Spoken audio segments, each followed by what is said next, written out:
tonight was all about defense between two big time contenders in the NFC between the Bears and the Cowboys. Now coming into this game, both of them struggled in their own right, but I think Jay Cutler struggled worse heading into this game, and he was getting a lot of criticism. And even during tonight's game, all right, well, let's get to the highlight, or I'll get to the main points as it is.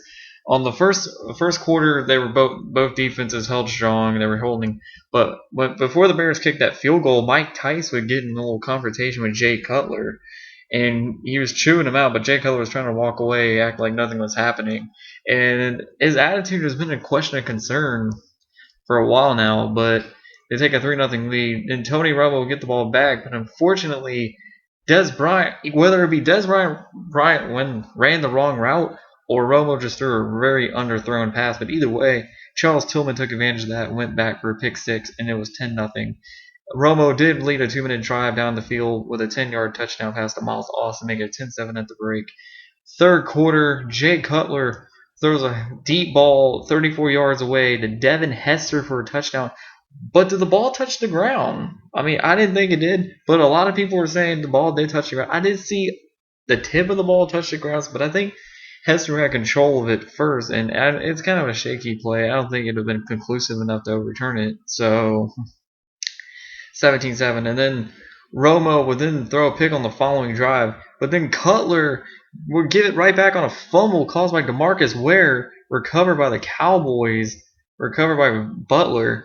And then Romo, okay, they have an opportunity. They're only down 10, but now Romo has a chance. But then ball pops out of his hands and it lands in Lance Briggs' arms for another interception. And I've never seen Lance Briggs run that fast in my life, but he just took off like there was no tomorrow. Then 74-yard return for it'll be Romo's second pick six of the night, making it 24-7. Romo did drive down the field pretty fluently, but they got stopped, so they were held to a field goal. And then the rest of the game was Robbie Gould kicking a field goal, and then Tony Romo threw another 2 interceptions in the quarter. And then Brandon Marshall scored a touchdown on a 31-yarder from Jay Cutler as he just burns their new cornerback, Brandon Carr from Kansas City, making it 34-10. And then Romo would throw his fifth interception.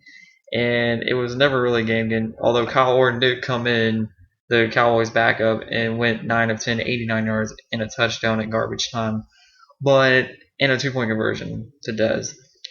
So 34-18, the Bears get a huge win on the road thanks to their defense. And Jay Cutler, only one turnover. That one fumble was it. No picks, though. 18-24, 275, and 2 touchdowns.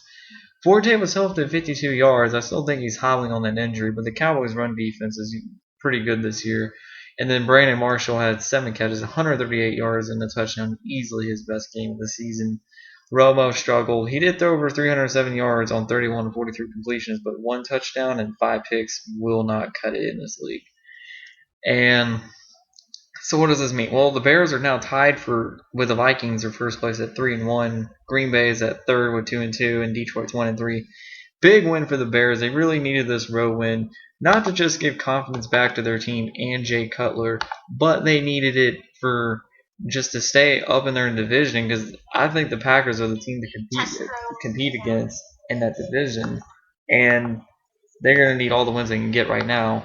And the Bears got to go to Jacksonville to take on the Jaguars, and I think that's another opportunity to get another win before their bye week in Week 6. So another big opportunity for Chicago.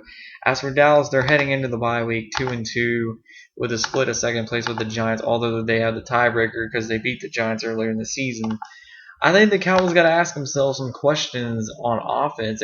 Their offense has struggled since the first game, and Romo's only thrown, I believe, 2 touchdowns since week 1. And Romo's struggling right now, and he's playing. And after his bye week, he's got to go to Baltimore week 6 to challenge the Ravens.